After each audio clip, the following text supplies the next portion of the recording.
जब भगवान कृष्ण ने किया हाथी का वध।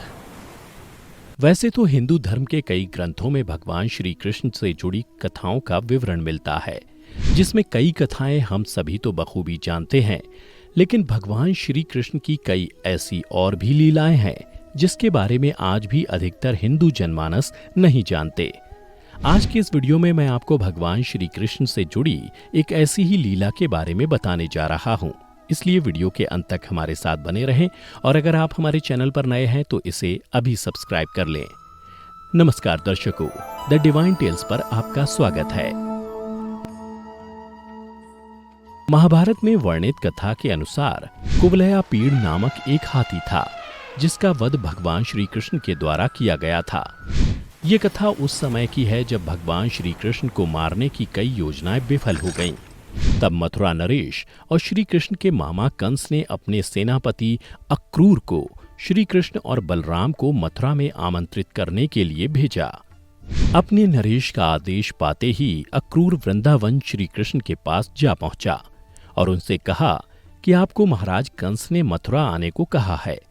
यह सुनकर श्री कृष्ण के पालनकर्ता नंद और यशोदा चिंतित हो गए, परंतु श्री कृष्ण ने मुस्कुराते हुए कहा, अक्रूर जी, आप अपने नरेश से कह दीजिएगा कि मैंने उनका निमंत्रण स्वीकार कर लिया है और मैं और मेरे ताऊ बलराम निश्चित समय पर मथुरा पहुंच जाएंगे। उसके बाद कंस का सेनापति अक्रूर मथुरा वापस चला गया। उधर यह खबर जब कंस के पास पहुंची तो उसने युद्ध कौशल में प्रवीण कुवलयापीड़ हाथी को कृष्ण और बलराम के वध के लिए चुना। उसके कुछ दिन बाद कृष्ण और बलराम दोनों भाई मथुरा पहुंचे। मथुरा में प्रवेश करते ही रास्ते में उन्हें कुबड़ी महिला मिली, जो श्री कृष्ण के स्पर्श मात्र से ही कुबड़ रोग से मुक्त हो गई। उसके बाद एक कुष्ठ रोगी उनके स्पर्श से निरोग हो गया। यह बात मथुरा में चारों ओर आग की तरह फैल गई। मथुरावासी उन्हें किसी भगवान का अवतार समझने लगे। मथुरा में श्री कृष्ण और बलराम के ठहरने की व्यवस्था अक्रूर जी के महल में की गई थी। उसके बाद कृष्ण बलराम के मथुरा में आने के दिन से लेकर दंगल के दिन तक मथुरा में रहने वालों का अक्रूर के मकान पर तांता लगा रहा। दर्शनों के लिए लोग आते थे, घंटों ग्रह के प्रांगण में खड़े रहते थे।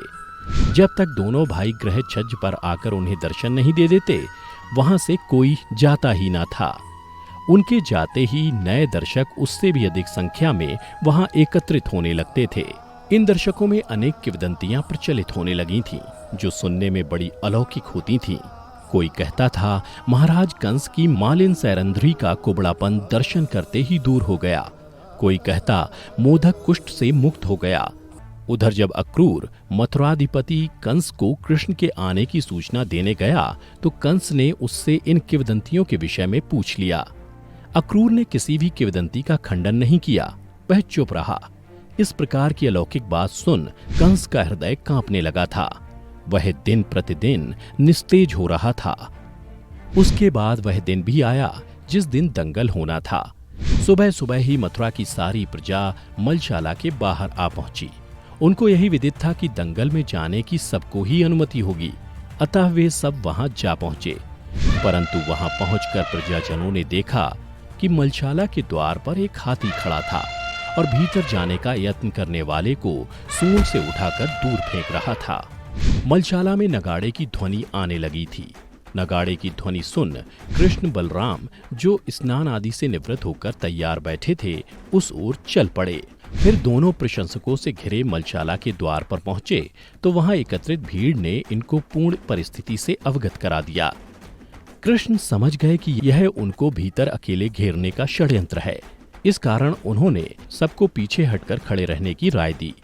दोनों भाई आगे बढ़ हाथी के महावत से बोले, ओ महावत, हम कंस के निमंत्रण पर उससे मल्लयुद्ध करने के लिए आए हैं, हमारा मार्ग छोड़ दो। तब हाथी पर बैठे महावत ने श्री कृष्ण से कहा कि पहले प्रवेश पत्र दिखाओ। यहाँ बिना प्रवेश पत्र के भीतर जाने की अनुमति नहीं है। दोनों भाइयों के पास प्रवेश पत्र तो था, परंतु वे तो प्रजा के लिए मार्ग द्वार खोलना चाहते थे। इसलिए वे बोले, हम योद्धा हैं, हम बिना प्रवेश पत्र के ही भीतर जाएंगे। इस पर महावत के संकेत पर हाथी ने उनको पकड़ने के लिए सूंड उठाई और कृष्ण को कमर में लपेटने के लिए झपटा, परंतु कृष्ण बड़ी ही चपलता से एक ओर दूर हट गए। और हाथी की पीठ की ओर जाकर खड़े हो गए।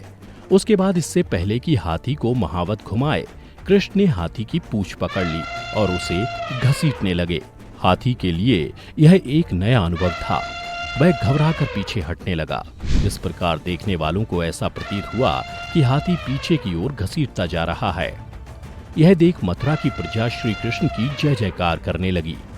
इससे घबराकर हाथी अपने दोनों अगले पांव उठाकर पिछले पांव के बल खड़ा हो गया और जोर जोर से चिंघाड़ने लगा। यह अवसर देख कृष्ण पूंछ का आश्रय लेकर हाथी की पीठ पर चढ़ गए और लपक कर महावत की गर्दन पर सवार हो गए। महावत कृष्ण की इस स्फूर्ति और उनके मन की दृढ़ता देख घबरा गया। अंकुश उसके हाथ से छूट गया। थोड़ी देर बाद श्री कृष्ण भी हाथी से फिसलकर नीचे जमीन पर आ गिरे। कृष्ण को जमीन पर देखते ही कुवलया पीड़ उन पर झपट पड़ा और सूंड से कृष्ण को लपेट लिया। वह कृष्ण को नीचे पटकने ही वाला था कि वो पकड़ से फिसलकर निकल आए। कृष्ण जल्दी से हाथी के पैरों के पीछे छिप गए। कृष्ण को फिसलते देख कुवलया पीड़ ने उन्हें कुचलने के लिए अपना पैर उठाया, लेकिन कृष्ण फिर बच गए। दैत्याकार हाथी को देखकर बलराम भी अपने भाई को बचाने आ गए। हाथी ने दोनों भाइयों को गुस्से से देखा और दांतों से उन पर हमला करने के लिए झपटा। कृष्ण और बलराम ने मजबूती से उसका एक एक दांत पकड़ लिया और उन्हें टुकड़े टुकड़े कर दिया। हाथी तड़प कर नीचे गिर पड़ा। दोनों ने उसी हाथी के दांतों से उसे मार डाला। उसके बाद दोनों भाई मथुरा के साथ मलशाला में प्रवेश कर गए। उधर कंस हाथी के मारे जाने की सूचना पाकर चिंतित हो गया और सोचने लगा कि हो ना हो यही देवकी का 8वां पुत्र है और भविष्यवाणी के अनुसार यही मेरा वध करेगा। परंतु कंस को भगवान कृष्ण ने कैसे मारा, इस कथा के बारे में हम आपको दूसरी वीडियो में बताएंगे। लेकिन उससे पहले अगर आपको हमारी ये वीडियो पसंद आई हो तो ज्यादा से ज्यादा लाइक और शेयर करें। साथ ही आप हमारा वीडियो फेसबुक पर भी देख सकते हैं। और अगर आप ये वीडियो फेसबुक पर देख रहे हैं तो द डिवाइन टेल्स के पेज को लाइक भी अवश्य करें। आज की वीडियो में इतना ही। अब हमें दीजिए इजाजत। आपका बहुत बहुत शुक्रिया।